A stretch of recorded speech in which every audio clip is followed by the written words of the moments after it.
Hi, this is the host. Today's question is, can I talk about the haunting in Connecticut? This haunting reportedly occurred in the 1980s and was investigated by Ed and Lorraine Warren. If you have any information or have any other questions, feel free to contact me.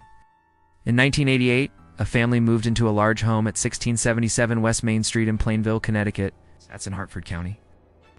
The family was comprised of a father, mother, and their 2 children. The family had recently relocated from Queens, New York. They chose to move into the old funeral home for financial reasons. It was cheaper. No. The house itself was built in 1770 and had been used as a funeral home for decades. In fact, it continued to be used as a funeral home while the family lived there, which added an element of creepiness to the situation. At some point, another family had also moved into the home. They lived there for only 1 week before they fled. Before the Snedeker family moved in, the home allegedly had a pretty good reputation. According to reports, no major issues were ever recorded when it was being used as a funeral home. Once the Snedeker family moved in, things started happening. They experienced strange phenomena almost immediately.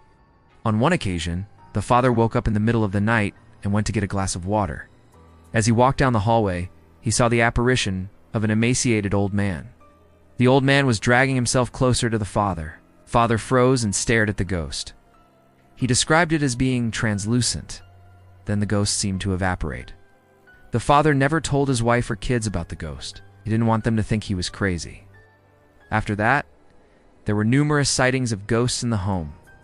One of the most frightening encounters occurred in the daughter's room. She was awakened in the middle of the night by the shaking of her bed. When she looked over, she saw the specter of an old man in a top hat standing next to her. She also saw him on several other occasions. On one occasion, she was in the bathroom brushing her teeth. The ghost of the old man in the top hat stood in the doorway and watched her. The girl said it looked like he wanted to come inside the bathroom, but couldn't. He also made regular appearances at the foot of her bed. And because he was so tall, he would end up tripping over her bed and vanishing.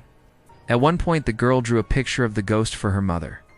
Her mother was skeptical, but then she started having experiences of her own.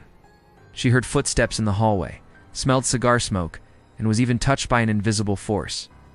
Sometimes the hair on the back of her neck would stand up. She would get a strong sense that she was being watched. One day, the girl was in the basement playing with a friend. There were boxes everywhere, and many of them were labeled with names. Some of the boxes contained old furniture, and the girls started moving some of the boxes around. Suddenly, one of the boxes began moving by itself. The box glided across the floor and then slammed against a wall. The girls got scared and ran away. Other odd things happened in the basement. Tools were moved, lights flickered, and objects fell off of shelves. One time, the mother was in the basement and heard someone humming a tune. When she turned around, she saw the apparition of a little girl in a Victorian nightgown. The girl was sitting on a stairwell and humming. Then she vanished. Lorraine Warren was called in to investigate first. She arrived at the home on March 23, 1989. After surveying the house, she agreed to come back with her husband, Ed, who was more experienced in these types of cases. When the Warrens came to the house, they gathered the family together and performed a blessing. Immediately after, the daughter's ghost began moving objects around the room. An audio recording was made of the event. The Warrens tried to communicate with the entity. Ed Warren asked if it was a male or female spirit. The object then moved behind a dresser and stopped moving.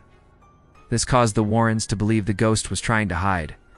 They then went to the basement where they experienced strange events of their own.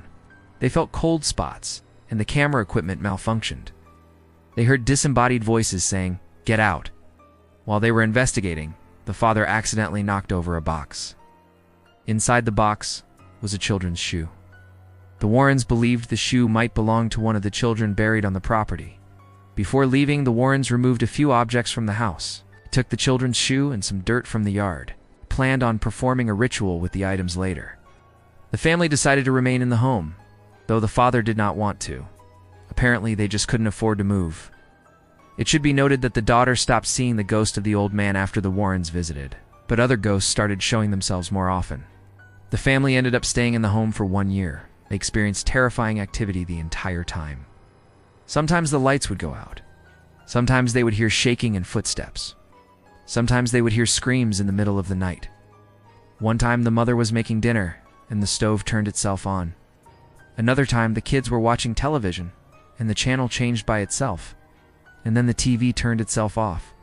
The volume would increase and decrease. Sometimes the family could smell perfume and cigar smoke. After living in the home for a year, the family finally moved out.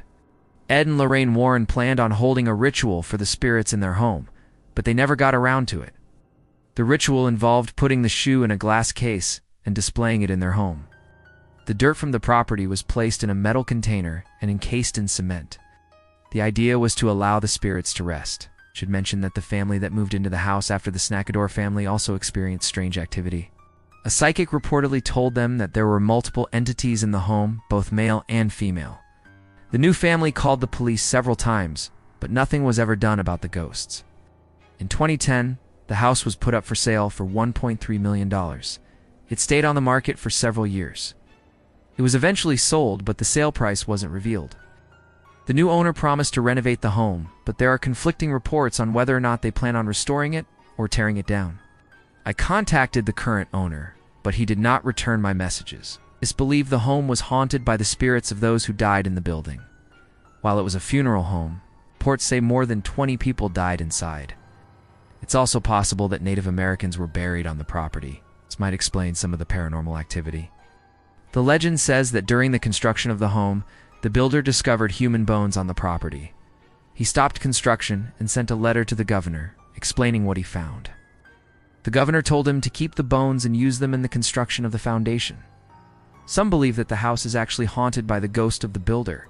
That may sound far-fetched, but anything is possible. What do you think is going on at 1677 West Main Street in Plainville, Connecticut? Let me know in the comments below. Thanks for watching. If you liked this video, check out some of my others. I cover all sorts of paranormal topics and famous hauntings. If you'd like to support my work, please consider supporting me through donations. Alright, that's it for today. See you next time. Bye.